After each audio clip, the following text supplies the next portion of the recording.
Hello friends, welcome back to my studio. I hope you're well. My apologies, the vlogs have been a little bit sporadic.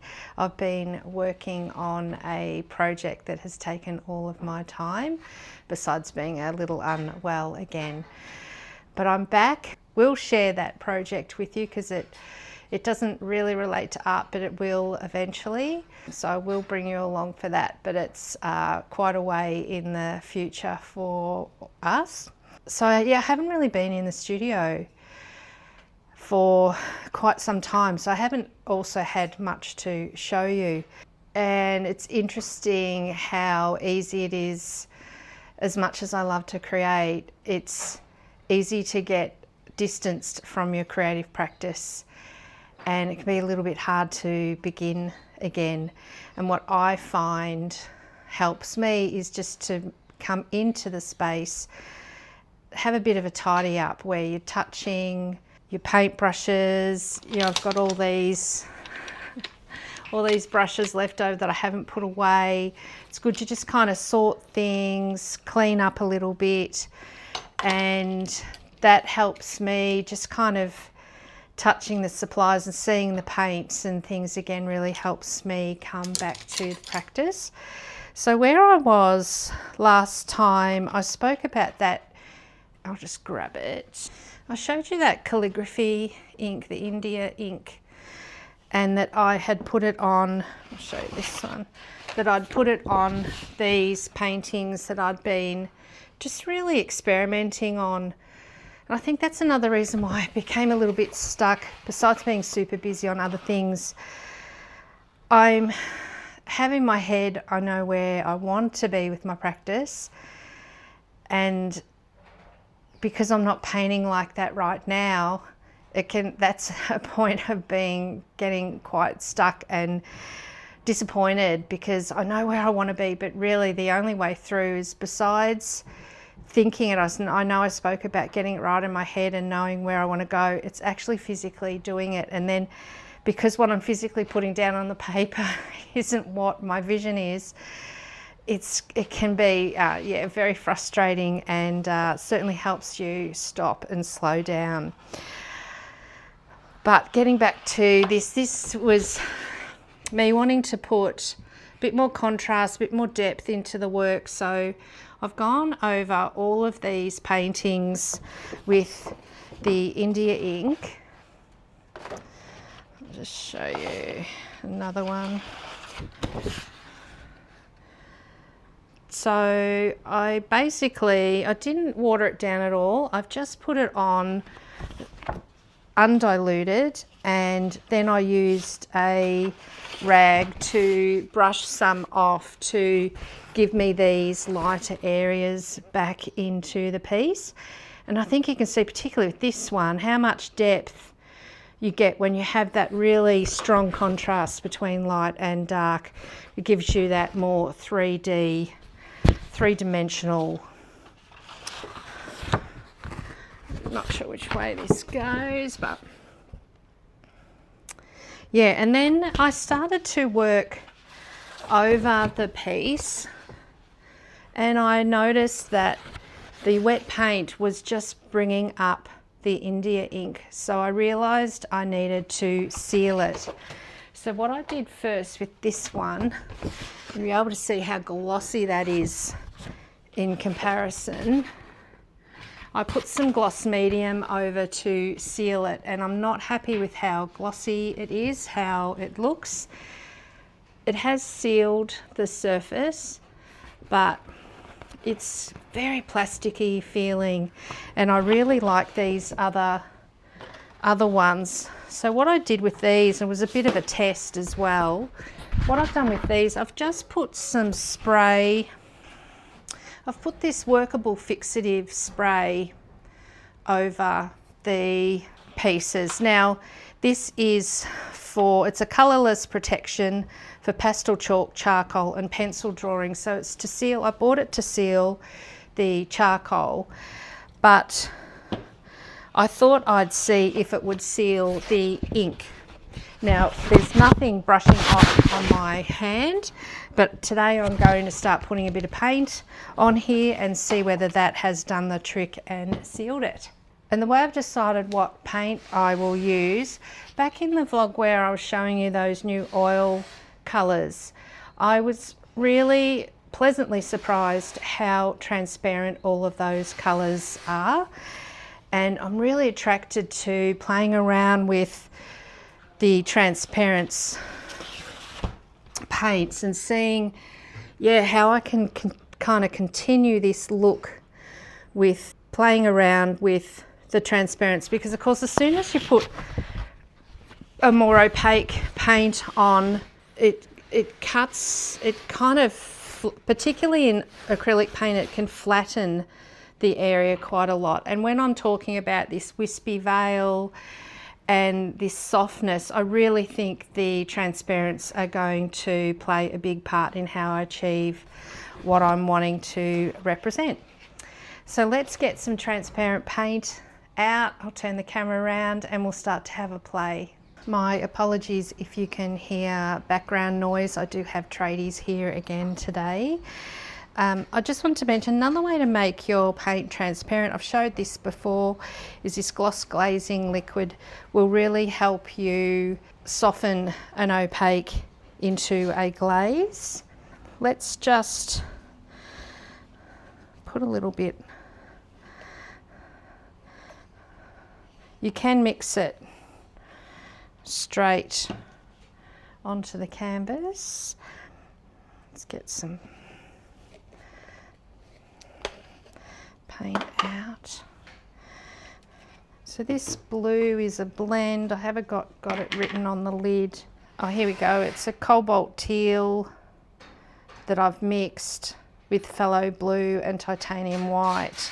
So a bit of a blend of a colour. And then I'll just use the catalyst wedge to mix that in and move it around.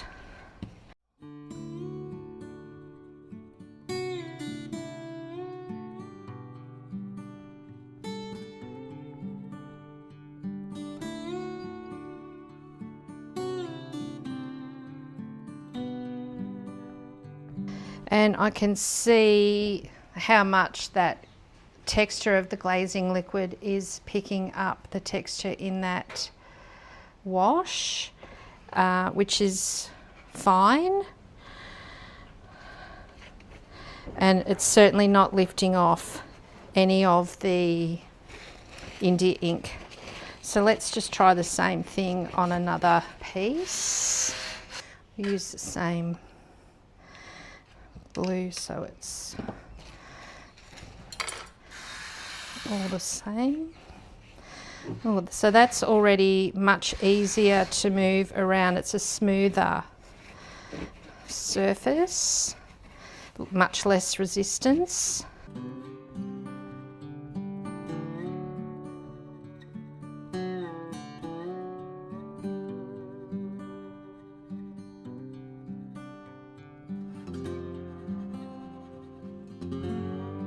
And yeah, much smoother.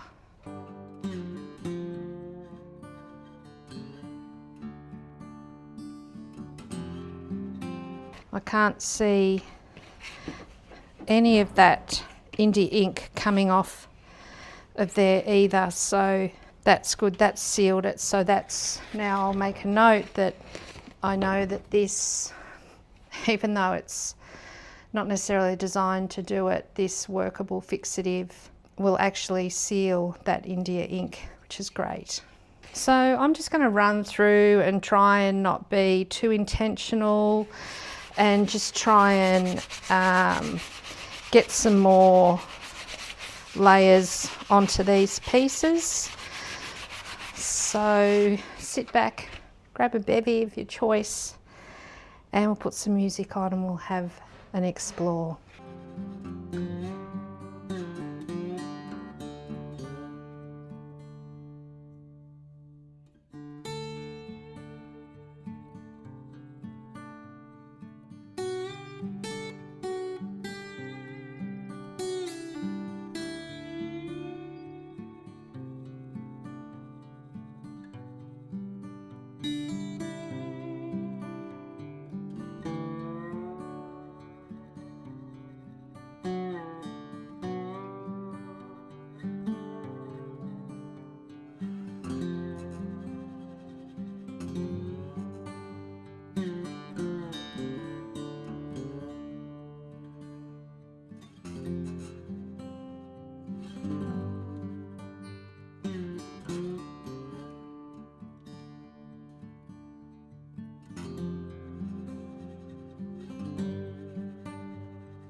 That's interesting. I've just sprayed some plain water over the piece to help break this up a little bit, bring back some of the background.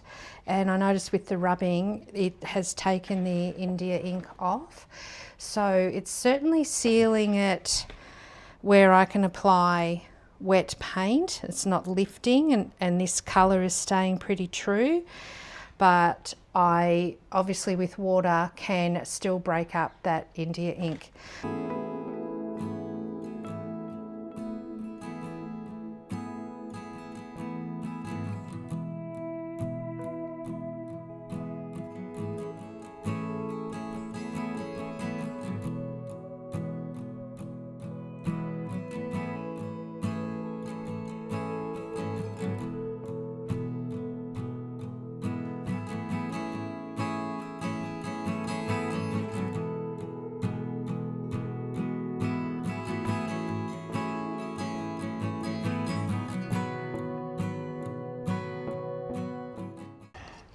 Haven't got a lot of this colour left.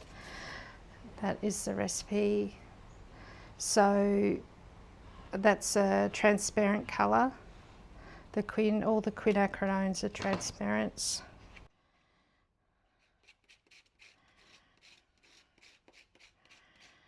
The green knocks it back a bit.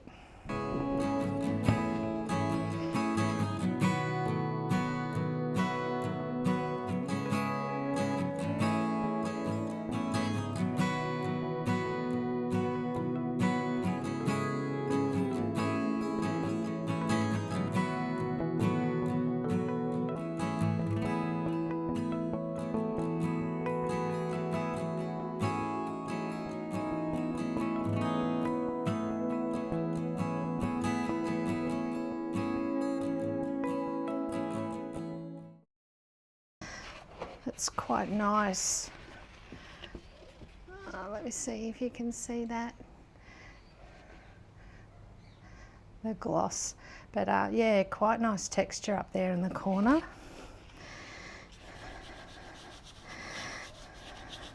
It's always a good idea if you've got a colour somewhere to have it somewhere else on your piece, because it then bounces the eye to and fro, gets movement of the eye across your piece. And as I said before, that little bit of green in this paint is what's helping mute it down.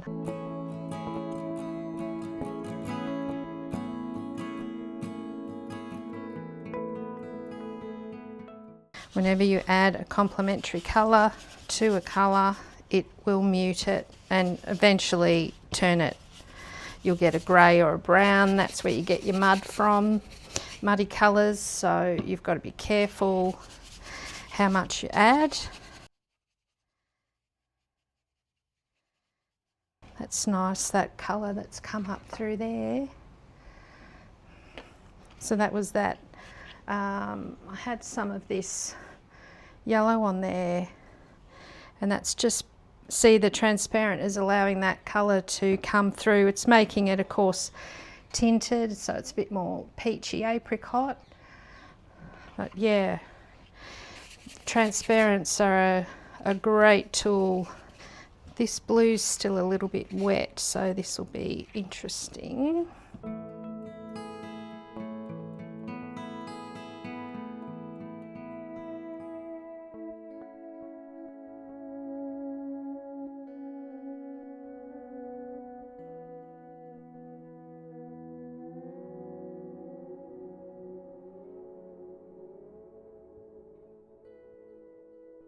Like that square mark that was coming up there, so just taking that out. Now, even though that's a glaze, that's still been enough to take that mark out.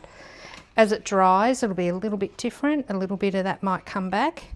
So when you're using transparents and glazes, you might need to come over a couple of times. Hello, it's me from the editing desk. This video is getting quite long, so I'm going to do a part 1 and a part 2 for you. because what I do next is bring in some mark making with the charcoal, and it's really interesting. So I will do that as a second vlog out the following week. Thank you so much for watching. I hope you have a lovely week, and I shall see you next week. Bye.